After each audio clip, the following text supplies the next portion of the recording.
Well, we're thinking of a whole variety of options for how you could do better at authentication. So you can start with nearer-term things like tokens or fobs that might have NFC or Bluetooth embedded in them. But you can also think about a means of authentication that you could simply wear on your skin every day for a week at a time, say an electronic tattoo. Now, we're talking about wearables. Everybody's interested in I'm profoundly interested in wearables. And what I will tell you is that there are we've made a lot of advances in wearables, but there's still some fundamental problems that we haven't solved. Like one of them is the mechanical mismatch between humans and electronics, right? So electronics are boxy and rigid, humans are curvy and soft. That's a mechanical mismatch problem.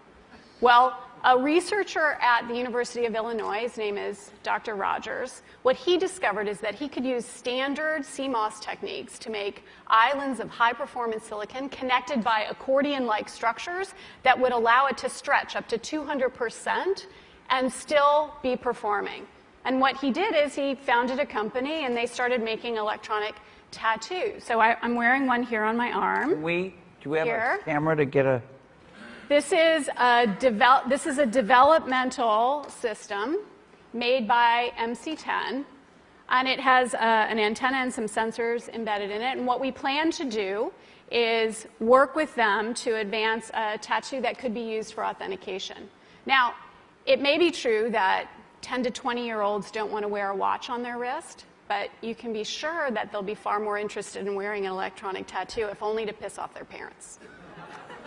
Right? And that can have a design, right? Because Sure. they would certainly want some kind of cool design. Options, right? options. And that's something that you wear, but you could also imagine including authentication in just your daily habits. So I take a vitamin every morning. What if I could take vitamin authentication? What? Vitamin authentication. Look, I have one right here. Well, here, I'll let you hold it. Would you like to hold it? I'll hold it. Okay. So this... You guys see it? This pill has a small chip inside of it with a switch. It also has what amounts to an inside-out potato battery. When you swallow it, the acids in your stomach serve as the electrolyte. That's what they do. And they power it up, and the switch goes on and off. And it creates an 18-bit ECG-like signal in your body, and essentially your entire body becomes your authentication token.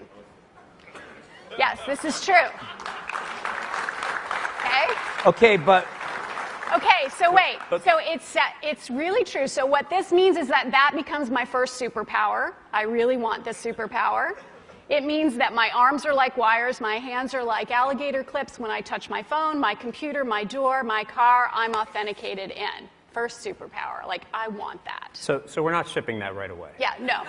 We're not shipping that right away. But it sounds like... this is FDA cleared? So here's the thing. This is not science fiction. This pill was actually made by a company called Proteus, and they've developed it for medical applications. That pill has been CE stamped and cleared by the FDA. You can take 30 of those per day for the rest of your life. And then what happens? Does your heart beat change? Does your... We can just tell that you've taken the pill. I mean, the medical Yeah. The medical application. Does Google now know everything I do and everywhere I go? Because, let's face it, we like you guys, but you're from Google. Just give him some water and let him take that pill right now. Thanks. Maybe Dennis. Dennis, let me ask you. Does Larry make you take one of these?